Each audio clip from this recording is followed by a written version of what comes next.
When Honey Turns Bitter. Chapter 2. Thursday. A Miraculous Ladybug Fanfiction written and narrated by Eleanor Rose. If you have not heard the previous part of this story, or you have not heard the prequel, Strawberry Frappuccinos and a Black Leather Jacket, you can find a link to them in the description box below.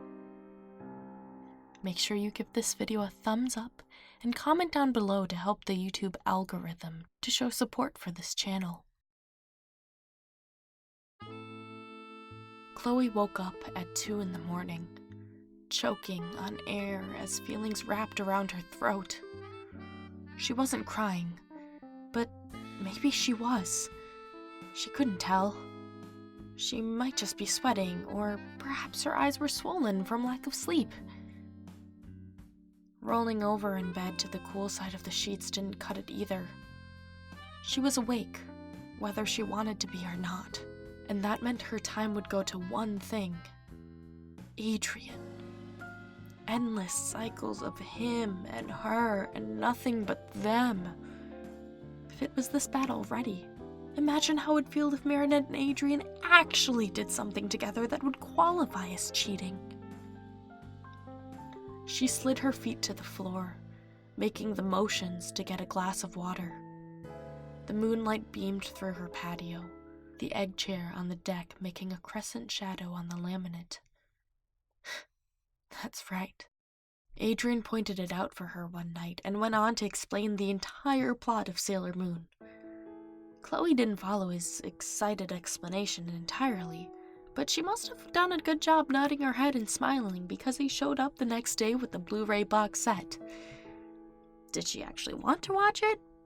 No. Did she fall asleep halfway through the second episode? Yes.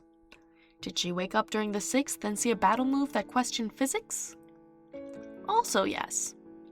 And she made the mistake of pointing it out to Adrien, so, of course, he had to find out. He ended up breaking the leg of her couch in an attempt to vault over it and gave her a heart attack when they thought he broke his nose. False call, but still. Chloe plopped on the couch, laugh-crying at the memory.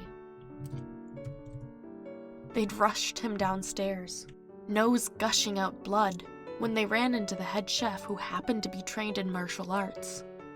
He stuck 2 napkins up his nose and sent them on their way, but Chloe insisted that he hang around until her family doctor showed up. So, of course, there was only one thing to do: finish the first season of Sailor Moon, which had more unbelievable stunts in it. She sighed and shook her head when he broke a chair from her dining table set. "No one can save you from yourself," she'd said, hands on her hips. That'd become a line they'd toss at each other whenever one of them had a brain block and said or did something foolish. But fast-forwarding to the present, the recollection made her want to cry, not laugh. She couldn't even stand to look at the furniture because all they did was remind her of him. But what could she do? Completely redecorate? Well, yes, she could, but it'd be crazy to do it in the middle of the night. That, and they weren't even broken up yet. They were on a break that she put them on. She didn't have time for this. Lila was going to be here first thing Friday morning, and she needed her rest for a full day of stitching before she got there. Sighing, Chloe set down her glass and shook out 2 melatonin gummies to take. Perhaps she'd feel better in the morning. It's no use circling her brain cells around Adrien when there were 5 more days after today until she'd see him again. Yeah, she could do it. 5 more days until she'd confront Adrien again. End of chapter. Tune in tomorrow for another part. And once again, if you haven't heard or consumed in some form Strawberry Frappuccinos and a Black Leather Jacket, go ahead and do that before you continue on with this series.